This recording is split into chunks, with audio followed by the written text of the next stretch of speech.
Hello দর্শক, আসসালামু আলাইকুম। Welcome back to my channel. চলে এলাম আর একটা নতুন রেসিপি নিয়ে। আমার আজকের রেসিপি হচ্ছে ডিম দিয়ে লাউর খোসা ভাজি। এই ভাজিটা আপনারা রুটি কিংবা পরোটার সাথে খেতে পারেন। খেতে কিন্তু ভীষণ মজা লাগে আর তৈরি করাও সহজ। চলুন দেখে নেওয়া যাক এই লাউর খোসা ভাজি তৈরি করতে আমার কি কি উপকরণ লাগছে। লাউয়ের খোসা ভাজি করার জন্য আমি এখানে একটা লাউয়ের খোসাকে কুচি করে নিয়েছি আর দুটো আলুকে কুচি করে নিয়েছি, সাথে হাফ কাপের মতো পেঁয়াজ কুচি দিয়েছি, 3-4টা কাঁচামরিচকে ছোট ছোট করে টুকরো করে নিয়েছি, 4-5টা চিংড়িকে দেখুন এই ধরনের ছোট ছোট করে টুকরো করে নিয়েছি। তো এখন আমি লাউয়ের খোসা ভাজি করতে চলে যাচ্ছি। লাউয়ের খোসা ভাজি করার জন্য চুলায় একটা প্যান বসিয়ে তাতে 1/3 কাপ তেল দিয়ে দিয়েছি, সয়াবিন তেল।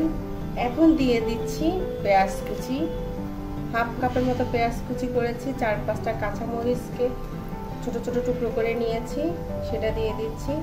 চিংড়ি মাছগুলোও দিয়ে দিচ্ছি।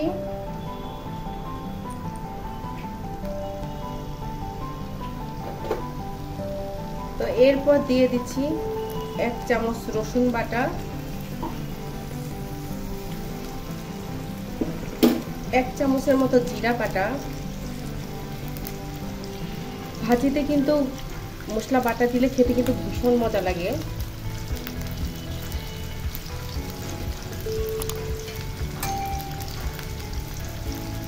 হাফ চামচের মতো হলুদের গুঁড়ো,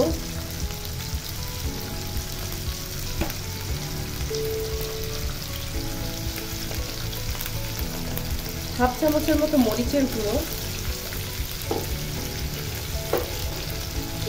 স্বাদ মতো লবণ। এখন সবগুলো উপকরণ তেলের সাথে খুব ভালোভাবে একটু ভেজে নিব। চুলার আঁচটা মিডিয়ামে রেখে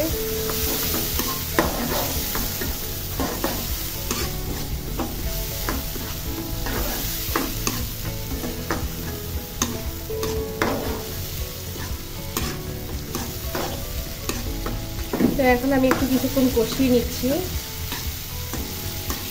তো এই মশলাগুলোকে কষানো 2-3 মিনিটের মতো কষিয়ে নিব। তো দেখুন আমি মশলাটাকে 2-3 মিনিট খুব ভালোভাবে কষিয়ে নিয়েছি। এই পর্যায়ে আমি আলু দিয়ে দিচ্ছি, কারণ আমাদের দেশে আলু এখন সিদ্ধ হতে বেশি সময় লাগে। আপনি দেখবেন আপনার তরকারি সিদ্ধ হয়ে গিয়েছে কিন্তু আলুটা রয়ে গেছে সিদ্ধ হওয়ার বাকি। তো এই জন্য আলুটা আগেই দিতে হয়। তো আলুটাকে দিয়েও আমি আবার 3-4 মিনিট একটু ভালোভাবে কষিয়ে নিব।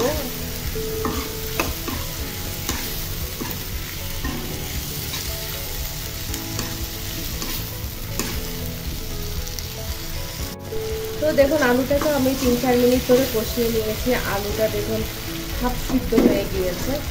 তো আলুটা হাফ সিদ্ধ অবস্থায় আমি লাউয়ের খোসাটা দিয়ে দেবো, কারণ লাউয়ের খোসাটা হতে কিন্তু বেশি সময় লাগে না, আলু হতেই বেশি সময় লাগে। তো এখন আমি লাউয়ের খোসাগুলো দিয়ে দিচ্ছি। আর কচি লাউয়ের খোসা তো আরও তাড়াতাড়ি হয়ে যায়। তো সবগুলো উপকরণ খুব ভালোভাবে মিশিয়ে নিচ্ছি। তো মেশানো শেষ হলে এখন আমি ঢাকনা দিয়ে দিব।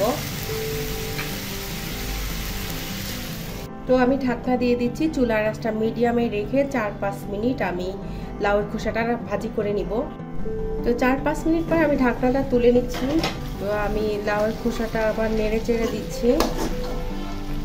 এখনো লাউয়ের খোসাটা পুরোপুরি সেদ্ধ হয়নি, তো আরও মনে হয় কিছুক্ষণ লাগবে সেদ্ধ হতে।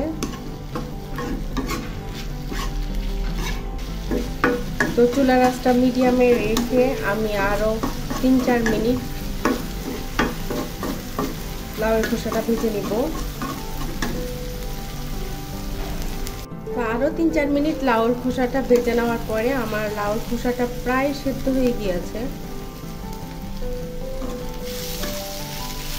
তো আমি একটু নেড়ে চেড়ে দিচ্ছি। এই পর্যায়ে আমি মাঝখানে পাকা করে একটা ডিম ভেঙে দিব। তো একটা ডিম ভেঙে নিয়েছি। তো ডিমটাকে মাঝখানে রেখে প্রথমে একটু গলিয়ে নিব, ঝুড়া করে নিব।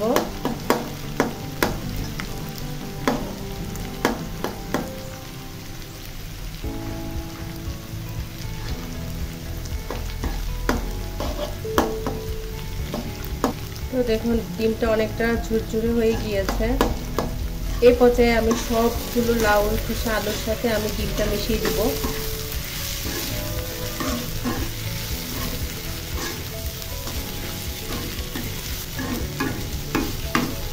তো মেশানো হওয়ার পরে আবারও 2-3 মিনিট আমি ভাজিটা রেডি করে নিব। তো 2 মিনিট পরে আমার ভাজিটা পুরোপুরি রেডি হয়ে গিয়েছে। ডিম দিয়ে এই লাউ খোসাটা ভাজিটা খেতে কিন্তু ভীষণ মজার। রুটি কিংবা পরোটার সাথে অবশ্যই আপনারা ট্রাই করে দেখতে পারেন। ভিডিওটি ভালো লাগলে অবশ্যই একটা লাইক দিবেন আর আমার চ্যানেলটিকে সাবস্ক্রাইব করবেন। আজ তাহলে এই পর্যন্ত, সবাই ভালো থাকবেন। আল্লাহ হাফেজ।